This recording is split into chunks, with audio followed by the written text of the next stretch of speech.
దేవుని ఘనమైన నామమునకు స్తోత్రములు. ఈ వాగ్దానమును వింటున్న మీకందరికీ మన ప్రభువును ప్రియ రక్షకుడైన యేసుక్రీస్తు నామములో శుభములు, మా హృదయపూర్వకమైన వందనములు.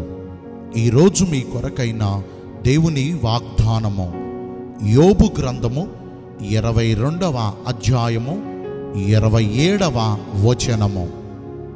ఆయన నీ మనవి ఆలకించును. మంచి దేవుడైన యేసయ్య ఈ మంచి వాగ్దానమును నిశ్చయంగా నేడు మనందరి జీవితములలో నెరవేర్చునుగాక. ఆమేన్. ఈ వాగ్దానాన్ని మనము పరిశీలిస్తే సర్వోన్నతుడైన దేవుని సన్నిధికి వచ్చి ఆయన ఎదుట మనము చేస్తున్న ప్రార్థన విజ్ఞాపన ధ్వనులన్నిటినీ ఆయన ఆలకించి, మనము ఆయనతో చేసిన మనవులన్నిటినీ ఆయన అంగీకరించి, మనము కోరినట్లుగా ఆయన మనకు సహాయమును దయచేస్తారు. ఆయన ఎదుట మనము చేసిన ప్రార్థనను ఆయన ఎంత మాత్రమును నిర్లక్ష్యపరచరు. ఆయన యొద్దకు వచ్చిన వారిని ఆయన ఎంత మాత్రమును త్రోసివేయరు. అట్టి వారందరినీ ఆయన చేరదీసి కనికరించి వారందరికీ తన ఉన్నతమైన కృపను అనుగ్రహిస్తారు. ఈ వాగ్దానాన్ని వింటున్న ప్రియ దైవ జనాంగమా, నేడు ప్రభు ఎదుట మనము చేస్తున్న ప్రార్థన విజ్ఞాపన మనవులన్నిటినీ ఆయన ఆలకించి అంగీకరించి, మనము కోరినట్లుగా ఆయన మనకు ఫలమును దయచేయాలంటే మనము ఎలాగున ప్రార్థించాలి? ఇప్పుడు మనం విన్న ఈ వాగ్దానాన్ని పరిశీలిస్తే, తండ్రి ఎవరి మనవును ఆలకిస్తారో వారికి మాత్రమే కార్యాలు జరుగుతాయి. అంటే మన మనవులు ఆయన ఆలకించేటట్టు ఉండాలి. మన ప్రార్థనలు ఆయన ఆలకించేటట్టుగా ఉండాలి. మన విజ్ఞాపన ధ్వనులు ఆయన పాదముల ఎదుటకు, ఆయన సన్నిధికి చేరాలి. మరి ఈ రోజున ఆసక్తి కలిగి ఎంతో కాలం నుంచి కొన్ని అంశాల కొరకు ప్రార్థనలు చేస్తున్నాం, కానీ అసలు మనం చేసే ప్రార్థనలు, మనం పెట్టే మొర్ర అది ప్రభు యొద్దకు చేరుతుందా? మన పూర్వీకులైన ఇశ్రాయేలీయులు ఐగుప్తు దేశములో వారు అనుభవిస్తున్నటువంటి బానిస బ్రతుకును బట్టి, వారు చేస్తున్న వెట్టి చాకిరీలను బట్టి, ఇక వారి దురావస్థను బట్టి తమ దేవునికి మొర్ర పెట్టగా వారి మొర్ర ప్రభు సన్నిధికి చేరిందండి. ఆయన సన్నిధికి చేరింది కాబట్టే కదా ఆయన వారిని విడిపించుటకు తానే స్వయంగా దిగి వచ్చాడు. మరి ఈ రోజున బహుకాలం బట్టి కొన్ని సమస్యల కొరకు, కొన్ని అవసరతల కొరకు, కొన్ని పనుల కొరకు, కొన్ని కార్యాలు జరుగుట కొరకు మనం ప్రభు దగ్గర ఎంతో ఆసక్తి కలిగి బహుకాలంగా ప్రార్థన చేస్తున్నాం. ఒక ప్రశ్న మిమ్మల్ని అడుగుతాను, అసలు మనం చేసే ప్రార్థనలు ప్రభు ఆలకిస్తున్నాడా? అసలు మనం పెట్టే మొరలు ప్రభు సన్నిధికి చేరుతున్నాయా? మనకు సహాయమును చేయాలని ఆయన చేతులను మన వైపు చాపి ఉంచుతున్నారు.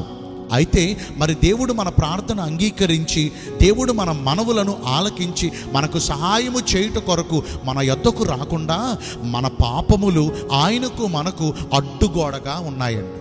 ఎప్పుడైతే ఈ పాపమనే అడ్డుగోడలు కూల్చబడతాయో అప్పుడు మనం చేసే ప్రతి ప్రార్థన ప్రభు యొద్దకు చేరుతుంది. అప్పుడు నిశ్చయంగా ఆయన మన మనవులన్నిటినీ ఆలకించి, మన ప్రార్థన విజ్ఞాపన ధ్వనులను అంగీకరించి, మనము కోరిన వాటికంటే, మనము అడుగు వాటన్నిటికంటేను, మనము ఊహించు వాటన్నిటికంటేను ఆయన మనకు మరి అత్యధికమైన కార్యములను మన జీవితాలలో అనుగ్రహిస్తారు. ఆయన తన గుప్పిలిని విప్పి మనకు తృప్తికరమైన జీవితమును ప్రసాదిస్తారు. మరి ప్రభు మన మనవులు ఆలకించాలంటే మొదటిగా ప్రార్థించే మనం పరిశుద్ధత లేకపోతే, పరిశుద్ధమైన ప్రవర్తన కలిగి జీవించకపోతే ప్రభు మన మనవులు అంగీకరిస్తారా? మన పాపమే మనకు మన దేవుడికి అడ్డుగా ఉందని విన్నాం కదా.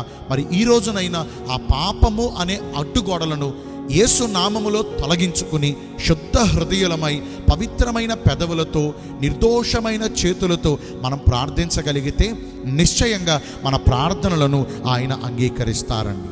రెండవదిగా, మనము ఆయన ఆజ్ఞలన్నిటినీ గైకొనుచు ఆయన దృష్టికి ఇష్టమైన క్రియలను జరిగించాలి. అట్టి వారి ప్రార్థనను దేవుడు మానక అంగీకరిస్తారు. మనము కోరినవన్నీ కాదనకుండా నిశ్చయంగా మనకు దయచేస్తారు. ఆయన మనకు మంచి ఈవులను ఇస్తారండి. ఇవన్నీ మనం పొందుకోలేకపోతున్నాం. కారణం ఏంటంటే ప్రార్థనలు చేస్తున్నాం కానీ ప్రార్థించే మనము ఆయన చిత్తానుసారమైన భక్తిని కనబరుస్తున్నామా? ఆయన ఆజ్ఞలన్నిటికీ మన పూర్ణ హృదయంతో లోబడుతున్నామా? ఆయన చిత్తాన్ని నెరవేర్చుట కొరకు పూర్ణమైన విధేయతను మనము కనబరుస్తున్నామా? దేవుడు మనతో చెప్పేది ఒకటైతే మనం చేసేది మరొకటి. ఆయన చెప్పినట్లుగా చేశారు అలనాడు జాలరులు. విస్తారమైన చేపల రాశి వారు 2 దోణులు నిండిపోవునంత సమృద్ధిని ప్రభు వారికి అనుగ్రహించారు. ఆయన చెప్పినట్లుగా చేశారు అలనాడు పరిచారకులు. నీటిని ద్రాక్షారసంగా మార్చి ఆ రోజున వివాహమును అద్భుతమైన రీతిలో జరిగించారు. ఇంకా ఆయన చిత్తానుసారంగా ప్రవర్తిస్తే ఎన్నో అద్భుతాలు ఉన్నాయండి, ఎన్నో అద్భుతాలు. ఈ రోజున అవన్నీ మనం పొందుకోలేకపోతున్నామంటే కేవలం ప్రార్థన చేస్తున్నాం అనుకుంటున్నాం కానీ ఆయన చిత్తానికి మనం లోబడలేకపోతున్నాం. ఇంతవరకు చేసిన పొరపాట్లు చేయక ఇక నుంచి అయినా మొదటిగా ఆయన చిత్తానికి లోబడాలి. మొదటిగా ఆయన ఆజ్ఞలన్నిటినీ అనుసరించి నడుచుకోవాలి.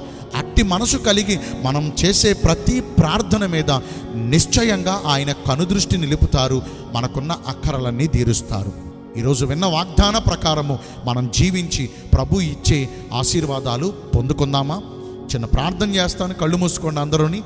పరిశుద్ధుడును ప్రేమ కలిగిన మా ప్రియ పరలోకపు తండ్రివైన దేవ, మీ కృప కలిగిన బంగారు ఘన నామమును బట్టి నిండు మనసుతో కోట్ల కొలదిగా మీకు మా కృతజ్ఞత స్తుతులు స్తోత్రములు వందనాలు చెల్లిస్తున్నాం.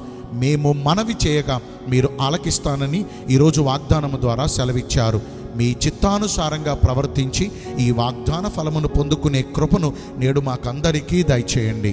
ఈ రోజున అందరైతే పుట్టినరోజులను, వివాహ దినములను, ఇతరమైన శుభకార్యములను జరిగించుకుంటున్నారో వారందరికీ మెండైన దీవెనలు కుమ్మరించమని, మీ రాకడ కొరకు మమ్మను సిద్ధపరచమని యేసుక్రీస్తు ప్రశస్త నామమున ప్రార్థించి వేడుకొనుచున్నాము మా ప్రియ పరలోకపు తండ్రి.